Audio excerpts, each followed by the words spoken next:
Hello दोस्तों, स्वागत है आप सभी लोगों का फिर से आपके अपने चैनल राइजिंग स्टार क्लासेस पर। तो दोस्तों, आज की इस वीडियो में मैं आपको बताने वाला हूं कि 2025 में जो मैथ का एग्ज़ाम होने वाला है क्लास 12th का, उसका पैटर्न क्या रहने वाला है, किस प्रकार का क्वेश्चन पूछा जाएगा, कौन सा क्वेश्चन कितने अंक का होगा, पूर्णांक कितना होगा, सब कुछ आज की इस वीडियो में मैं आपको बताने वाला हूं। ठीक है, देखिए, जब भी आप कोई नए क्लास में प्रवेश कीजिए तो उसके बारे में दो चीज़ें आपको पता होना चाहिए। पहला, उसका सिलेबस क्या है और दूसरा, उसका पेपर पैटर्न क्या है। ये दो चीज़ें पता करके ही आपको अपनी तैयारी शुरू करनी चाहिए। ठीक है, तो मैंने आपको हिंदी का, केमिस्ट्री का और फिजिक्स का पेपर पैटर्न बता दिया है। अगर आपने उन सब वीडियोज़ को नहीं देखे हैं तो लिंक जो है डिस्क्रिप्शन बॉक्स में मिल जाएगा, जा करके उनका भी पेपर पैटर्न देख लीजिएगा। ठीक है, तो गणित का जो पेपर होगा उसका पूर्णांक कितना होगा, तो 100 नंबर का होगा। यानी इसमें आपको प्रैक्टिकल के नंबर नहीं दिए जाएंगे।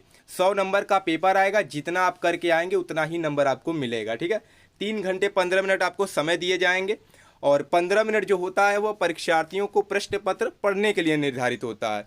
जैसे इसमें लिखा है कि इस प्रश्न पत्र में कुल 9 प्रश्न है, सभी प्रश्न अनिवार्य है, यानी सभी प्रश्न आपको करना है। प्रत्येक प्रश्न के प्रारंभ में स्पष्ट उल्लेख है कि उसके कितने खंड करने हैं। यानी जो भी खंड है उसमें लिखा गया है कि इसमें से 4 क्वेश्चन करना है कि 5 क्वेश्चन करना है, वो उसमें दिया रहेगा। ठीक है, प्रत्येक प्रश्न के अंक उनके सम्मुख अंकित हैं, यानी कौन सा प्रश्न कितने अंक का है उनके सामने लिखा जाएगा। जैसे पहला क्वेश्चन दिया है कि सही विकल्प चुनकर अपनी उत्तर पुस्तिका में लिखिए।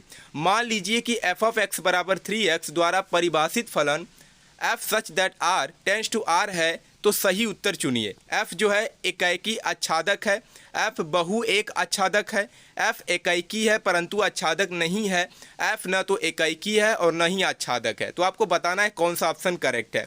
तो जो बहुविकल्पीय प्रश्न होगा वो 5 क्वेश्चन होगा, क ख ग घ और अंग। ठीक है, 5 प्रश्न जो होगा वो बहुविकल्पीय यानी कि एक एक नंबर का क्वेश्चन होगा। फिर उसके बाद दूसरा क्वेश्चन है कि सभी खंड कीजिए, इसमें भी आपसे 5 क्वेश्न पूछा जाएगा और ये भी क्वेश्चन जो होगा एक एक नंबर का होगा। जैसा कि आप यहाँ पर देख सकते हैं, पहला दिया है कि कॉट इनवर्स कोष्टक में -1 बटे करड़ी में 3 का मुख्य मान ज्ञात कीजिए। दिखाइए कि फलन f ऑफ x बराबर मॉड में x x बराबर 0 पर सतत है। ठीक है, तो 5 क्वेश्चन है दूसरे में भी। फिर तीसरा जो खंड है इसमें भी आपको सभी प्रश्न करना है और इसमें भी 4 क्वेश्चन दिए गए हैं और प्रत्येक प्रश्न 2 अंक का है। ठीक है, जैसे पहला दिया है कि a बराबर 1,2 तथा b बराबर 3,4 है, तो a और b में संबंधों की संख्या ज्ञात कीजिए। तो 4 क्वेश्चन आपको तीसरे खंड से पूछा जाएगा। फिर चौथा जो खंड होगा इसमें भी कितना प्रश्न है, तो 4 ही प्रश्न है और ये भी प्रश्न 2-2 अंक का ही है। ठीक है, इनके जो अंक हैं इनके सम्मुख आप देख सकते हैं 2-2 नंबर का यहाँ लिखा गया है। तो ये ज़्यादा बड़े क्वेश्चन नहीं है, आधे पेज या 1 पेज में ख़त्म हो जाएंगे। तो 2-2 नंबर की ये क्वेश्चन है। वैसे ही 5वां प्रश्न है, इसमें भी आपको सभी खंड करना है और इसमें जो क्वेश्चन होगा वो 5 क्वेश्चन होगा और प्रत्येक क्वेश्चन 5 अंक का होगा। तो ये बड़े बड़े क्वेश्चन है, यानी इनका उत्तर जो होगा आप जब इनका सॉल्यूशन करेंगे तो ये थोड़ा सा बड़ा हो जाएगा, 1 से 2 पेज में भी जा सकता है। तो 5 क्वेश्चन इसमें भी है। फिर 6 नंबर क्वेश्चन है, सभी खंड कीजिए। इसमें भी क्वेश्चन पूछा गया है 5 क्वेश्चन। ठीक है, ये भी 5-5 अंक का है। फिर 7वां क्वेश्चन है कि निम्नलिखित में से किसी एक खंड को हल करना है। यानी यहाँ पर देख सकते हैं क नंबर क्वेश्चन दिया और ख नंबर क्वेश्चन दिया है, इनमें से किसी एक का ही आपको हल करना है। चाहे आप पहला कीजिए अव्यूह वाला, चाहे आप दूसरा कीजिए। अव्यूह विधि से हल करना है इसको भी, और पहले में क्या करना है, ए बी इनवर्स का मान ज्ञात करना है। तो किसी एक ही खंड को करना है। 8 अंक का ये क्वेश्चन है। फिर 8वां क्वेश्चन है, इसमें भी 2 प्रश्न है, क और ख। इसमें भी क्या करना है, किसी एक प्रश्न का ही जवाब देना है, चाहे आप पहले का हल कीजिए चाहे दूसरे का। ठीक है, फिर लास्ट नंबर क्वेश्चन है 9। इसमें से भी किसी एक खंड को ही हल करना है, चाहे आप पहले को हल कीजिए चाहे दूसरे को हल कीजिए। ये क्वेश्चन भी जो है वह 8 अंक का ही है।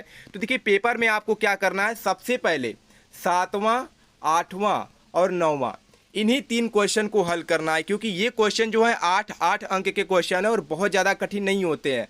अगर ये 3 प्रश्न आपके सही हो जाते हैं तो 24 नंबर तो क्लियर हो गए। अगर आप 1-1, 2-2 नंबर का करेंगे तो 24 नंबर करने के लिए आपको बहुत ज़्यादा समय देना पड़ेगा। इसलिए आपको क्या करना है, सबसे पहले इन्हीं क्वेश्चन को करना है। टॉपर्स भी क्या करते हैं, सबसे पहले उन्हीं प्रश्नों को हल करते हैं जो ज़्यादा नंबर के पूछे गए हैं। तो आपको भी यही करना है और यही पैटर्न रहने वाला है इस बार भी। यानी 2025 में जो बोर्ड का एग्जाम होगा उसमें ऐसे ही क्वेश्चन पूछे जाएंगे। पहले 1-1 अंक का रहेगा, फिर 2-2 अंक का रहेगा, फिर 3-3, 4-4 अंक का, फिर लास्ट में 5-5 अंक का और 8-8 अंक का क्वेश्चन पूछा जाएगा।